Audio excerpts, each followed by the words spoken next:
Taking a dimension of the upper opening.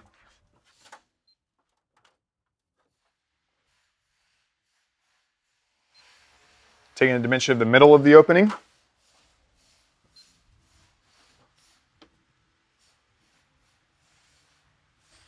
Taking a dimension of the bottom of the opening.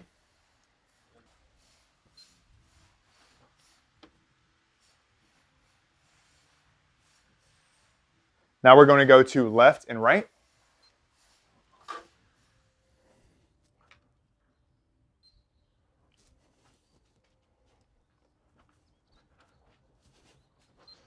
Making sure to record these dimensions.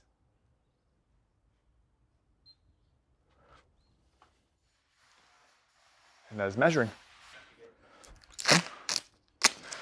Find your laser. Apply generous amount of tape.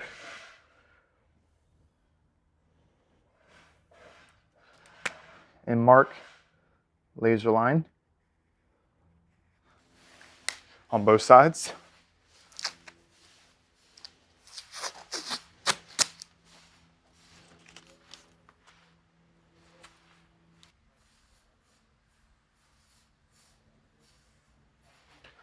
From here, measure grade, 31 inches.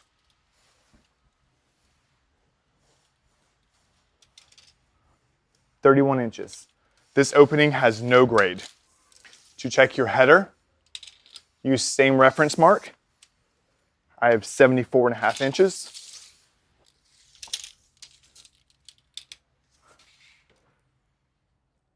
This opening is a little off. You still may have to shim it, even if it's level. Sometimes you will have the laser not be visible. In those instances, we're going to use a daylight laser finder, also supplied with the PLS kit. Here, with your laser on, not visible, you will be able to move it up and over the laser until it shows you exactly where that laser is. It will audibly beep. From there, you're able to mark your laser line on both left and right side and use that as your reference point for your laser. Here we have the opening of the tube. You will notice that these small parts are on the side that says small parts enclosed. If there is more than one opening, you will go to tube number 1 that is indicated on the end tag that has our job number, our job name, as well as the quantity of tubes and what the contents are in the tube itself. Simply open the end cap. Once you remove the packing material, first thing we want to locate is our small parts bag. This is going to be an overview, general overview of our system. You will notice that you will find your remotes. You will find some more included small parts, and then this will be the beginning of our systems, which we will unbox next.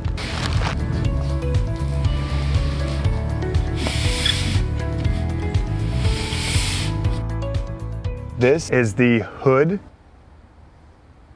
This is our end cap. This is our reel. This is our hood cover. This is our bottom track. And these are our left and right tracks. To remove the reel out of the hood cassette after packaging, grab a pair of small needle nose pliers. Remove the retaining motor ring. Keep this for later. This will be used for installation. With a helper, push against the opposite end and retract the system, laying it off to the side to leave the hood back and end caps accessible. Drill into your center hole first. These are 24 inches on center with 6 inches from the edge per side.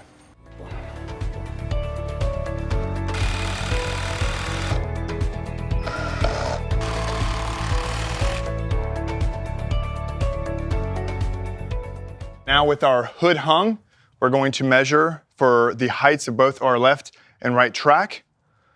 In this circumstance, I have a difference in each. So we are going to cut them specific to each side. This one I have is at 98 1/2 inches. And this side is at 98 1/4 inches. My hood is facing in, so I'm opposing the sides instead of that being my left and my right to keep the orientation with how the hood opening works. Upon finding the pre-feeder, that is the top of my track, looking at the orientation of the screws, if they are on the left-hand side, that is the left track, and on the right-hand side, that would be my right track.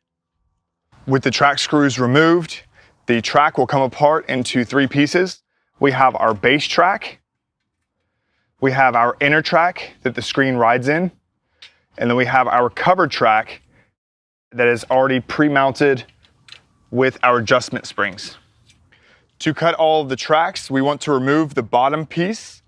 To do so, remove the retaining screw, the end cap, and with a little bit of assistance, let's put the track back together with the inner piece,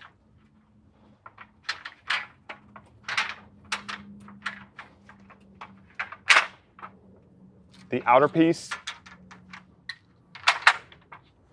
and when you go to cut them, make sure all 3 pieces are flush and cut all 3 from the bottom, and then reapply the bottom cap, and your track cut is complete. Now we're going to fix our tracks to the wall. We have pre-drilled them. First, I'm going to set them in place flush with the back of my hood. I'm going to drill my top mounting hole in place, check square and plumb with my level, and then finish off with the remaining holes. Now we're gonna put the track back together. I've already placed the insert that our screen rides in. This is gonna be our cover that has our springs in it. I'll reattach using my track screws, making sure not to over tighten them. And now I'm ready to hang my reel, screen, and weight bar.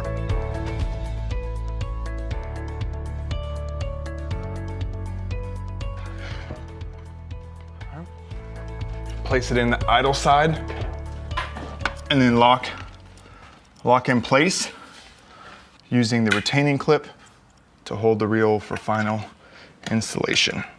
At this time, it is best to ensure that the cable, the motor cable, is facing downwards so that no moisture accumulation can go to the head of the motor and cause premature wear and degradation. All right, to align the screen on the reel, first we need to go ahead and plug in the motor. To do that, we are going to plug the motor in. You will hear that it will acknowledge that with a jog and a beep. You want to press within 5 seconds the stop button. The motor will jog and beep to confirm that it is in fact paired with the remote. If you press the up and press and release the up, or press and release the down button, you will hear that the reel will move. We're going to go ahead and put the reel in the correct orientation spot to feed the screen. At this moment, we are not setting the limits. We are just having the remote talk to the reel so that we could get the screen on the reel.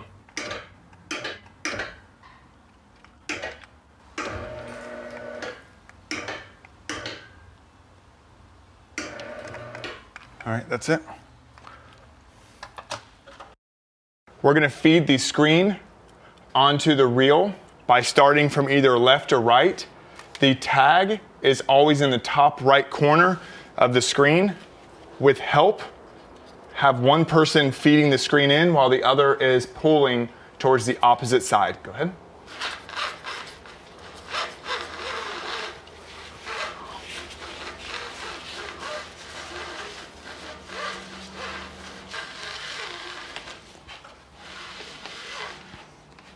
keep going.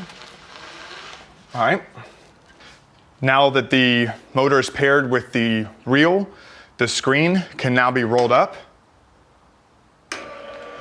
and we found out that it's going the wrong way. To change the rotation, check with your Fenetex installation guides. In this circumstance, we have a Fenetex smart motor. We're going to press the up and down buttons together.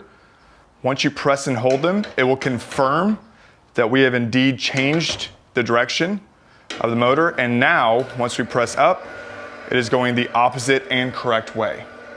We're going to roll this up until it is about 36 to 40 inches off of the ground or whatever is comfortable with your height to work with. And we're now going to apply the bottom weight bar or bottom track. At this point, we're going to put our weight bar on the bottom of our screen. To do so, pull the bottom tab up. Make sure to leave this fully intact. We're going to start by sliding the keter in, and with a helper, we're going to continue sliding until the weight bar is fully applied to the screen.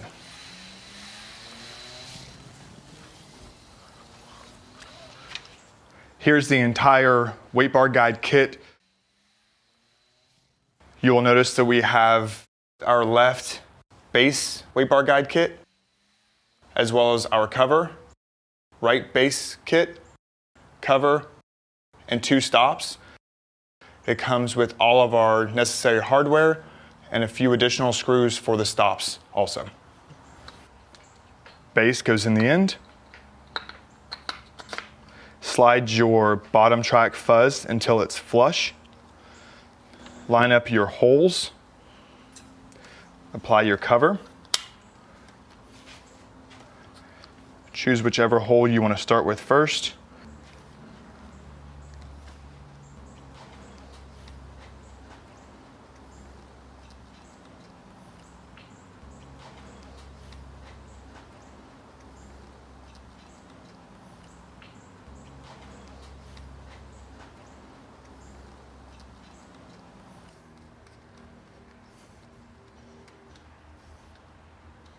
To get the weight bar in the track, we lift up and place in the track without the keter engaged.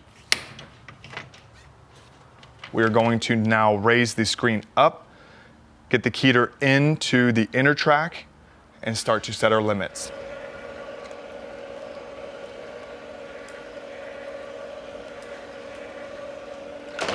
Now we are going to raise the weight bar up, and with our finger, we're going to push the inner track until it is engaged. Final part of the installation will be to place the stops on the weight bar guides. These are applied by lining up with the 2 holes on the weight bar guide. Take the supplied hardware, tighten until turn into tighten.